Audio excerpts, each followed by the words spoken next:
He is Associate Director of the Beyond Center and Co-Director of the Cosmology Initiative and Director of the New Origins Initiative at Arizona State University. So the study of origins of all kinds, right across the board, from the origin of the universe to the origin of life to the origin of everything you can think of. What an amazingly exciting initiative to get started at a university. I'm delighted that Lawrence is talking to us today. Please welcome him.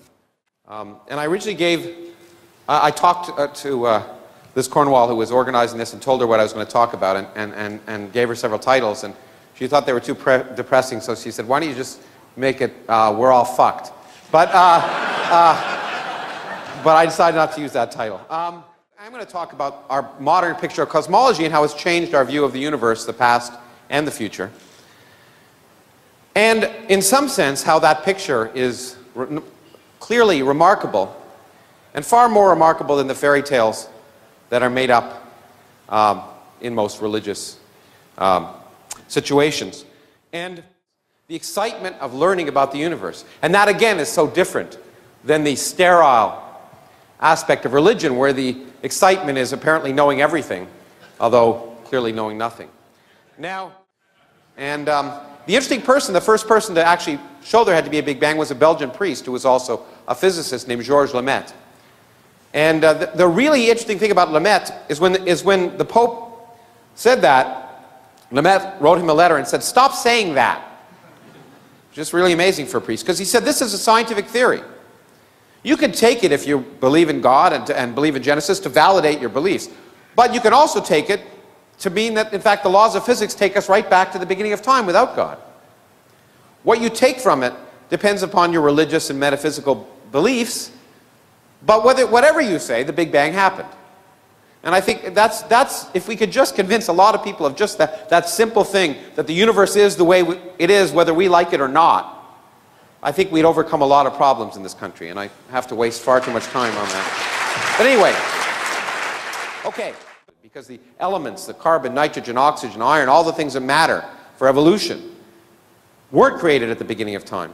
They're created in the nuclear furnaces of stars, and the only way they can get into your body is if the stars were kind enough to explode. So forget Jesus. The stars died so that you could be here today, okay? And anyway, when it's here, it looks like a new contribution of the energy and momentum of the universe. What could contribute a term like this? And we know the answer. Nothing. By nothing, I don't mean nothing, I mean nothing. If you take empty space, and that means get rid of all the particles, all the radiation, absolutely everything, so there's nothing there. If that nothing weighs something, then it contributes a term like this.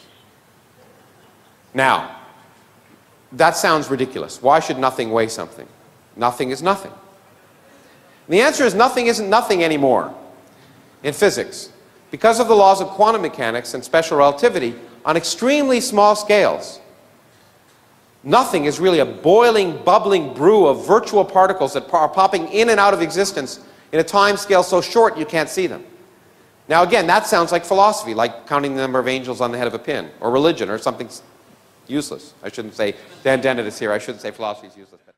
But zero is a number we can get beautifully in science. We use mathematical symmetries. Things cancel, equal and opposite things cancel all the time in science because of symmetries of nature. So we knew the answer. We didn't know what the symmetry was, but we knew the answer was zero. And we could go to bed at night, and that was fine. In cosmology, and then tell you how they completely changed our picture of the universe so that we understand that the universe we live in is the worst of all possible universes to live in. Okay, just so you know where we're heading.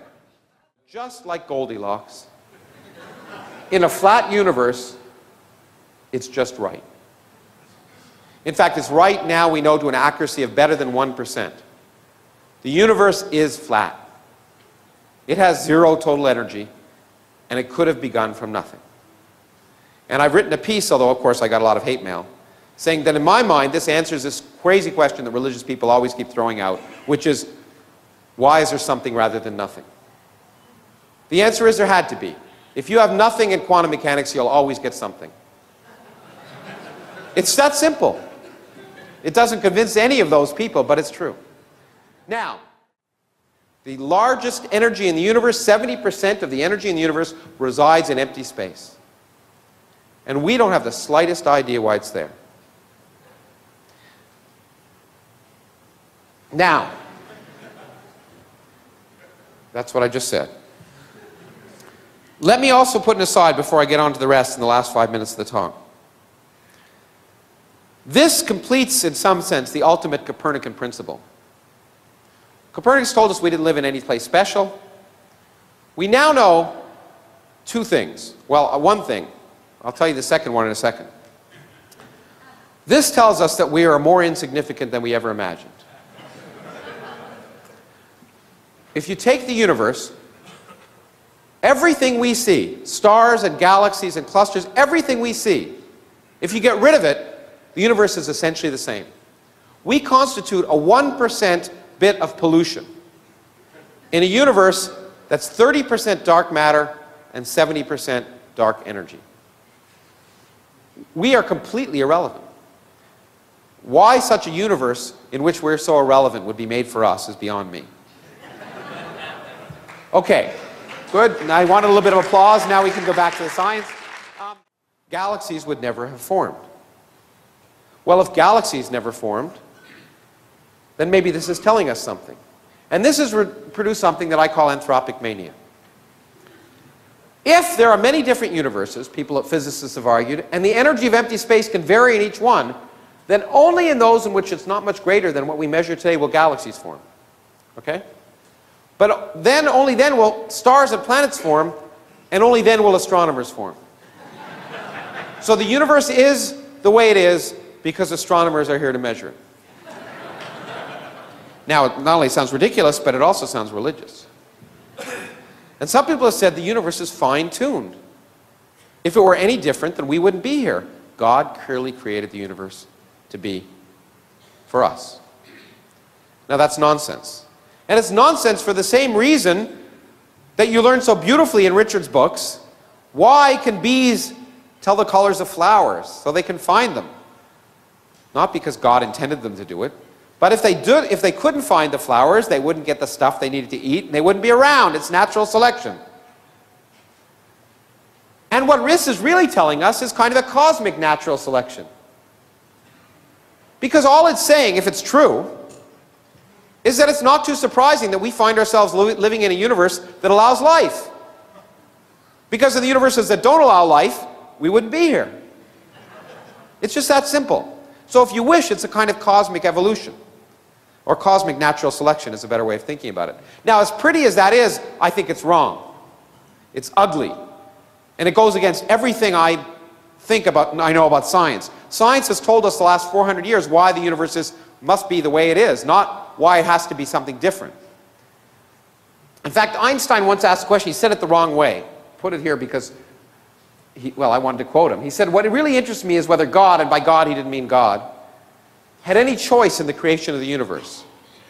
What he really meant is, are the laws of physics fixed so that if you changed one parameter, you couldn't have a universe? Or can you have infinite numbers of different laws of physics that all work, and it just happens to be the way it is? If this anthropic picture is right, then physics is really an environmental science. There's no fundamental laws necessarily. We're just here by an accident. And the laws of physics are the way they are, not because there's some beautiful mathematical theory that tells us they have to be, just because if they were different, we wouldn't be here. Now that I find repugnant, although it may be true. And I was going to spend time telling you about that, but I'm really behind, so maybe I shouldn't. Okay, so the really thing that the physics tells us about the universe is it's big. Rare events happen all the time, including life. And that doesn't mean it's special. Thank you very much.